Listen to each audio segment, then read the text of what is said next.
जय हिंद दोस्तों। इस वीडियो में आपका स्वागत है। दोस्तों, आज की इस वीडियो में हम कुछ महत्वपूर्ण सवालों को बहुत ही आसानी से हल करके सीखने वाले हैं। तो यहाँ पर हमने आपका एक महत्वपूर्ण सवाल लिया हुआ है, जो कि है भाग की एक संक्रिया में भाजक भागफल का 2 गुना और शेष फल का 3 गुना है। यदि भागफल 12 हो तो भाज्य का मान बताइए। ठीक है, आपको क्या करना है, भाज्य का मान बताना है। तो सबसे पहले आप इस प्रकार लिख लीजिए, भाज्य हो गया, भाजक हो गया और भागफल हो गया तथा शेषफल हो गया। ठीक है, अब इसमें सवाल को हम क्या करते हैं, ऐसे सवालों को ध्यानपूर्वक पहले पढ़ते हैं। कर भाग की एक संक्रिया में भाजक भाजक जो है भागफल का 2 गुना है, अर्थात जो भाजक है या भागफल का 2 गुना, 2 गुणे भागफल हो जाएगा। ठीक है, और शेष फल का कितना है, 3 गुना है। ठीक है, भागफल का कितना है, 2 गुना और शेष फल का कितना है, 3 गुना। कौन, भाजक।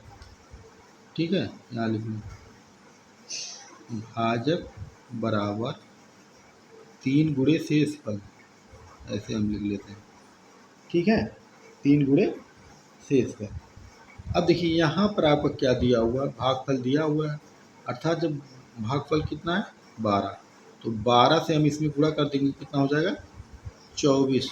24 आपका यहाँ भाजक आ गया, लेकिन यहाँ इसका कितना है 3 गुना, शेषफल का कितना है 3 गुना, शेषफल का कितना है 3 गुना। तो यहाँ से हम क्या करते हैं, शेषफल निकाल देते हैं। अब यहाँ पर आपका भाजक कितना आ गया, 24 आ गया। अब 3 से हम क्या कर, देखिए 24 बराबर 3 गुणे शेष, अर्थात शेषफल का कितना है 3 गुना। तो 3 से हम क्या करेंगे, इसमें भाग कर देंगे, तो कितना आ जाएगा 3 अट्ठे 24। तो शेषफल कितना आ गया 8 और भाजक कितना आ गया 24। भागफल आपका दिया हुआ है कितना 12 और भाज्य आपको बताना है। ठीक है, यानी कि इसको हम यक्ष मान लेते हैं। अब इसको हम भाज्यता प्रमेय द्वारा लगाते हैं, भाज्यता प्रमेय द्वारा, भाज्यता प्रमेय से। ठीक है, भाज्यता प्रमेय से एक बार और समझ लीजिए, कह रहा है कि भाग की एक संक्रिया में भाजक जो है वह भागफल का 2 गुना है और शेष फल का 3 गुना है। यदि भागफल 12 हो तो भाज्य का मान बताइए। देखिए भागफल आपका दिया हुआ है, एक बार हम और आपको अच्छे से समझा देते हैं। भागफल आपका दिया हुआ है 12, ठीक है, और भाजक कह रहा है, भाजक जो है वह कितना है 2 गुना है भागफल का, अर्थात 12 से गुणा करेंगे कितना आ जाएगा 24। ठीक है, और भाजक जो है 3 गुना है, 3 गुणे शेषफल का। शेषफल तो हम इससे निकाल लेते हैं। अब भाजक आपने 24 हो गया, तो 24 बराबर 3 गुणे शेषफल। ठीक है, शेषफल इस प्रकार। अब शेषफल हम निकालेंगे, जब शेषफल निकालेंगे तो 3 जो है पक्षांतर करेंगे गुणांक के रूप में, तो 24 के क्या हो जाएगा बटे के रूप में हो जाएगा। भाग कर देंगे तो शेषफल कितना आ जाएगा 3 अट्ठे 24, 8 आ जाएगा, यही। ठीक है, अब आगे सुनिए।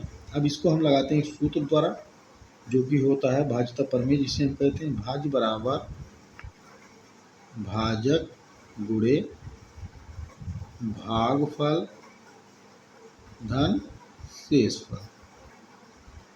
ठीक है, अब यहाँ पर भाजक भाज्य आपको ज्ञात करना है। भाजक आपने निकाल लिया है 24 और भागफल आपका दिया हुआ है 12 और शेषफल आपने ज्ञात कर लिया है 8।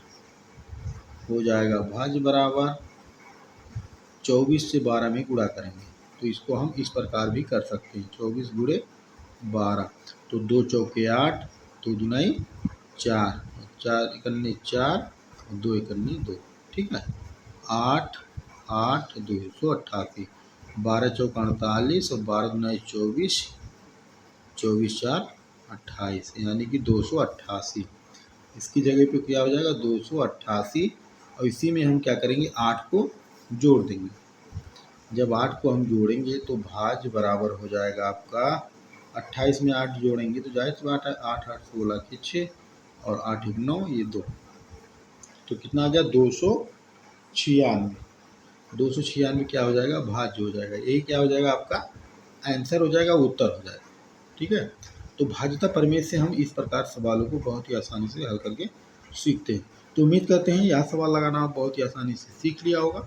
अगर आपने वीडियो को शुरू से अंत तक देखा होगा तो मिलते हैं अगली वीडियो में, तब तक के लिए जय हिंद।